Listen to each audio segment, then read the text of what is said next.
बारिश में गरीब बेटी की रसोई। बहुत जोरों से बारिश हो रही थी। सभी लोग अपने घरों में होते हैं। बारिश की वजह से कोई भी यहाँ वहाँ कहीं दिखाई नहीं देता। गांव में सभी के पक्के मकान थे, लेकिन गांव में एक परिवार रह रहा था जिनका कच्चा मकान था। बहुत तेज बारिश की वजह से उनके घर के अंदर पानी भी टपक रहा था। हे भगवान, ये सब क्या हो रहा है? अब हम लोग क्या करें? माँ देखो ना, हर जगह से पानी टपक रहा है। बेटी चलो मेरे साथ, जहाँ जहाँ पानी टपक रहा है वहाँ बर्तन लगा दो। ठीक है माँ, मैं अभी लगा देती हूँ। वैष्णवी और प्रिया दोनों मिलकर जहाँ जहाँ पानी टपक रहा होता है वहाँ पर बर्तन लगाना शुरू कर देते हैं। हे भगवान, माँ बारिश तो रुकने का नाम ही नहीं ले रही। तभी बहुत जोरों से बिजली कड़कती है। माँ मुझे तो बहुत डर लग रहा है, कितनी जोर से बिजली कड़क रही है, कहीं कोई अनहोनी ना हो जाए। पारुल के मुंह से ये सुनते ही प्रिया अपनी रसोई की तरफ देखती है। रसोई में चारों तरफ पानी टपक रहा था और मिट्टी बहनी शुरू हो जाती है। हे भगवान, बस मेरी रसोई को बचा लो। प्रिया इतना कह ही रही थी कि तभी अचानक से रसोई की छत टूट जाती है और नीचे गिर जाती है। रसोई की दीवारें टूटकर पूरी तरह बिखर जाती है। देखते ही देखते उसकी रसोई तहस नहस हो जाती है, जिसे देखकर प्रिया से रहा नहीं जाता और वो फूट फूट कर रोने लगती है। नहीं नहीं, ऐसा नहीं हो सकता, मेरी रसोई तबाह नहीं हो सकती। नहीं नहीं, ये सब नहीं हो सकता। उठ जाओ प्रिया, क्या हुआ? कौन से ख्यालों में खो रही हो? ऐसा भी क्या सपना देख रही हो तुम? वैष्णवी के हिलाने पर प्रिया नींद से जाग जाती है। अच्छा, तो ये सब सपना था? अच्छा हुआ कि मैं सपना ही देख रही थी। हटो माँ, मेरे सामने से हट जाओ। प्रिया अपनी माँ को एक तरफ करके अपनी छोटी सी रसोई को देखने के लिए जाती है। अपनी रसोई को सही सलामत देखकर आज मुझे बहुत खुशी हुई है माँ। दीदी, तुम तो ऐसे बोल रही हो जैसे सपने में तुमने बारिश होते हुए देखी और बारिश में तुम्हारी पूरी रसोई तहस नहस हो गई। पारुल, तुम अपना मुंह बंद रखो। तुम्हें पता है ना, मैंने बचपन में कितने प्यार से ये रसोई बनाई थी। अरे इस रसोई में मेरी जान बसती है, तुम नहीं समझोगी। प्रिया ने बचपन में अपनी खुद की एक रसोई बनाई थी। वो लोग इतने गरीब थे कि उनके घर की हालत बहुत बुरी थी। उनका घर मिट्टी से बना हुआ था और छत के नाम पर घास लगी हुई थी। जब प्रिया की माँ वैष्णवी खाना बनाया करती थी तो प्रिया उन्हें देखकर बहुत खुश होती थी। इसी के चलते उसने मिट्टी की रसोई बनाई और उसी पर खाना बनाना शुरू किया। जैसे जैसे वो बड़ी हुई वो अपनी रसोई को और भी सुंदर और प्यारा बनाती गई। जैसे उसने मिट्टी के बर्तन बनाना शुरू किया, सुंदर सा चूल्हा बनाया और वहां लाल रंग से अच्छे अच्छे डिजाइन भी बनाए। मेरी रसोई मेरे लिए बहुत मायने रखती है। इसमें मेरा पूरा बचपन निकला है और वैसे भी अभी कौन सा मैं बड़ी हो गई हूँ, बस थोड़ी सी समझदार ही तो हुई हूँ। प्रिया की ये बात सुनकर उसकी माँ वैष्णवी हंसने लगती है। मेरी प्यारी सी गुड़िया, तुम कब इतनी बड़ी हो गई मुझे पता ही नहीं चला। चलो अच्छा है, जल्दी से बड़ी हो जाओ, इस घर को तुम्हें ही संभालना है। अपनी माँ के ये शब्द सुनकर प्रिया बहुत खुश होती है। तभी पारुल कहती है, माँ मैं जानती हूँ कि आप मुझे नहीं बल्कि दीदी को ही प्यार करती हो। आप मुझे प्यार कब करोगी? ऐसा नहीं है पारुल, मैं तुम दोनों को बराबर प्यार करती हूँ। तुम भी ना बहुत ज्यादा सोचती हो। वैष्णवी के इतना कहते ही उसकी बेटी उसे गले से लगा लेती है। तभी उसके पिता मजदूरी करके घर पर आते हैं। पूरी रात हो गई, सारी रात मजदूरी करते करते निकल गई। बहुत थक गया हूँ मैं। अच्छा, आप हाथ मुंह धो लो, मैं कुछ बना देती हूँ खाने के लिए, फिर आप सो जाना। वैष्णवी इतना कहकर रसोई में कुछ खाना बनाने जा रही होती है कि तभी उसकी बेटी कहती है, रुक जाओ माँ, मैं पिताजी के लिए कुछ बनाकर लाती हूँ। प्रिया अपनी रसोई में जाती है और वहां पर वो अपने पिता के लिए मिट्टी के बर्तनों में खाना बनाती है। मिट्टी के बर्तनों में खाना बहुत स्वादिष्ट बनता है। देखो पिताजी, मैंने आपके लिए दाल चावल बनाए हैं। तुम बहुत बड़ी हो गई हो और समझदार भी। ये लो 5 रुपए, इनसे चीज खा लेना। 5 रुपए लेकर प्रिया बहुत खुश होती है और विनोद कमाए हुए पैसे अपनी पत्नी वैष्णवी को दे देता है।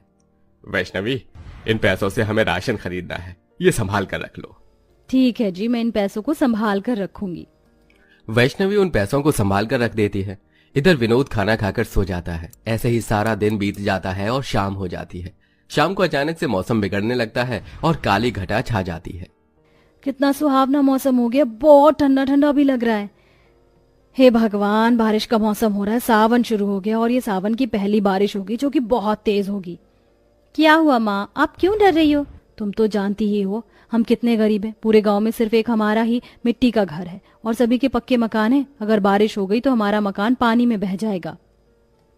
तभी विनोद सुबह से शाम तक अपनी नींद पूरी करके घर के बाहर आता है। क्या हुआ वैष्णवी, परेशान नजर आ रही हो? देखो ना, बारिश शुरू होने वाली है। अगर बारिश शुरू हो गई तो हमारे मिट्टी के घर का क्या होगा? तुमने सही कहा, ये तो मैंने सोचा ही नहीं। जो पैसे मैंने तुम्हें रखने के लिए दिए थे, जाओ उन पैसों को लेकर आओ। वैष्णवी पैसे लाकर विनोद को दे देती है, जिसके बाद विनोद उन पैसों को लेकर एक दुकान पर जाता है और वहां से प्लास्टिक की तिरपाल खरीदता है। राशन के लिए मैं और मजदूरी करके पैसे कमा लूंगा, लेकिन अगर हमारा घर पानी में बह गया तो बहुत दिक्कत हो जाएगी। चलो वैष्णवी, मेरे साथ मदद करवाओ और इसे छत पर लगवा दो। हाँ जी, आपने बिल्कुल सही कहा, मैं आपकी मदद करती हूँ। अब दोनों पति पत्नी मिलकर पूरी छत को तिरपाल से ढक देते हैं, लेकिन बेचारी प्रिया की रसोई रह जाती है। जैसे ही वो अपने घर पर उस प्लास्टिक की तिरपाल को लगाते हैं, उसी वक्त बारिश शुरू हो जाती है। अच्छा हुआ सही वक्त पर हमने पूरे घर को बचा लिया, नहीं तो घर में पानी टपकता रहता और सारा घर बेकार हो जाता। वैष्णवी, तुमने बिल्कुल सही कहा, लेकिन मैं ये सोच रहा हूँ कि इस बारिश के चलते तो मुझे मजदूरी पर बुलाएंगे भी नहीं, फिर हम लोग खाना क्या खाएंगे? फिलहाल तो राशन के चावल और अनाज रखा है, उसी से काम चला लेंगे। हाँ, ये भी ठीक रहेगा। बाहर बारिश होते हुए देख प्रिया की नजर उसकी रसोई पर ही जाती है और उसकी रसोई के अंदर पानी टपकना शुरू हो जाता है। हे भगवान, ये क्या, मेरी रसोई पर पानी आ रहा है। पिताजी, पिताजी देखो ना, मेरी रसोई मिट्टी से बनी हुई है, उसके बर्तन भी मिट्टी के बने हुए हैं, सब कुछ बर्बाद हो जाएगा। अरे बेटी, अभी ज्यादा बारिश नहीं हुई है, जहाँ पानी टपक रहा है वहां पर कोई बर्तन लगा दो। विनोद के कहने पर प्रिया जहां पर पानी टपक रहा होता है वहां पर बर्तन लगा देती है, लेकिन अगली दिन सुबह तक बारिश और भी ज्यादा तेज होना शुरू हो जाती है, जिसके चलते अब उसकी मिट्टी की रसोई धीरे धीरे बहने लगती है। हे भगवान, ये क्या, धीरे धीरे मेरी रसोई की मिट्टी बहने लगी है। भगवान जी, मैं आपसे प्रार्थना करती हूँ, मेरी रसोई को कुछ नहीं होना चाहिए। बहुत तेज बारिश, तूफान, आंधी आने की वजह से प्रिया की मिट्टी की बनी हुई रसोई पानी में बह जाती है। जैसा कि उसने अपने सपने में देखा था, उसकी छत पूरी तरह गिर जाती है, सारे मिट्टी के बर्तन भी टूट जाते हैं और सब कुछ तहस नहस हो जाता है, जिसके चलते बेचारी प्रिया फूट फूट कर रोने लगती है। नहीं नहीं नहीं, जैसा मैंने सपने में देखा था बिल्कुल वैसे ही हो गया। पिताजी, मेरी पूरी रसोई खराब हो गई, अब मैं क्या करूं, मैं कहाँ खाना बनाऊंगी? अपनी खुद की रसोई प्रिया का बहुत बड़ा सपना था जो कि टूट चुका था। अब वो बहुत ज्यादा परेशान हो गई थी। उसके पिता उसे हौसला देते हैं। अरे कोई बात नहीं बेटी, ये सब तो होता ही रहता है, मैं तुम्हारी रसोई दोबारा बनवा दूंगा, भरोसा रखो मुझ पर। पिताजी, हम जैसे गरीबों के साथ ही ऐसा क्यों होता है? जिस रसोई में मैंने अपना पूरा बचपन गुजार दिया, आज वो तहस नहस हो गई।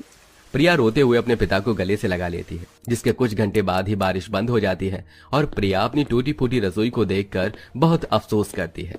इधर उसकी माँ वैष्णवी की तबीयत खराब हो जाती है, जिसके चलते उसके पिता उससे कहते हैं, बेटी, मुझे मजदूरी पर जाना है, तुम खाना बना दोगी क्या? हाँ पिताजी, अभी बनाती हूँ।